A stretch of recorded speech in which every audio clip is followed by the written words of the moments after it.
Deux tunnels d'égout couverts de graffitis. C'est ici que le colonel Kadhafi a été capturé puis tué par les rebelles le 20 octobre 2011 à Sirte, sa ville natale au nord de la Libye. Plus de 11 000 logements touchés ou détruits.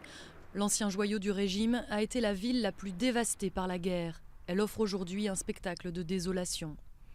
Une centaine de familles vit encore dans cet immeuble bombardé par l'OTAN en septembre 2011.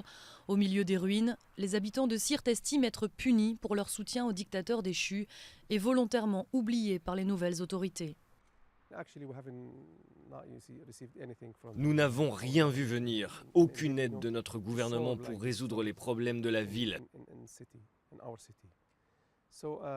Donc les gens continuent de souffrir, sans logement, sans location possible, sans argent.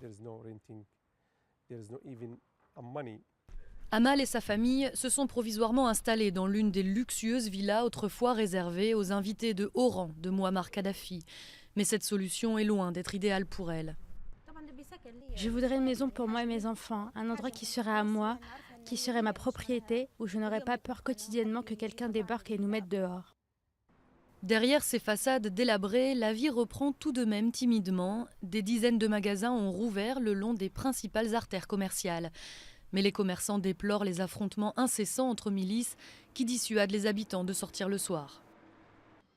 Il n'y a pas de sécurité, tout le monde est armé, il y a des armes dans tout le pays. Pour le chef par intérim du conseil local, l'amélioration de la situation à Sirte, comme dans tout le pays, est juste une question de temps. Selon lui, la Libye se redressera en 5 ou 6 ans. Il y a seulement 1 an que les rebelles sont au pouvoir, après 1 an de destruction, de tuerie et de mort. Et on ne peut pas comparer 1 an avec 42 ans. Ali Labas reconnaît que Sirte abrite encore quelques partisans purs et durs de l'ancien régime, prêts à saisir n'importe quelle occasion, comme l'anniversaire de la mort du colonel Kadhafi, pour rallumer les hostilités.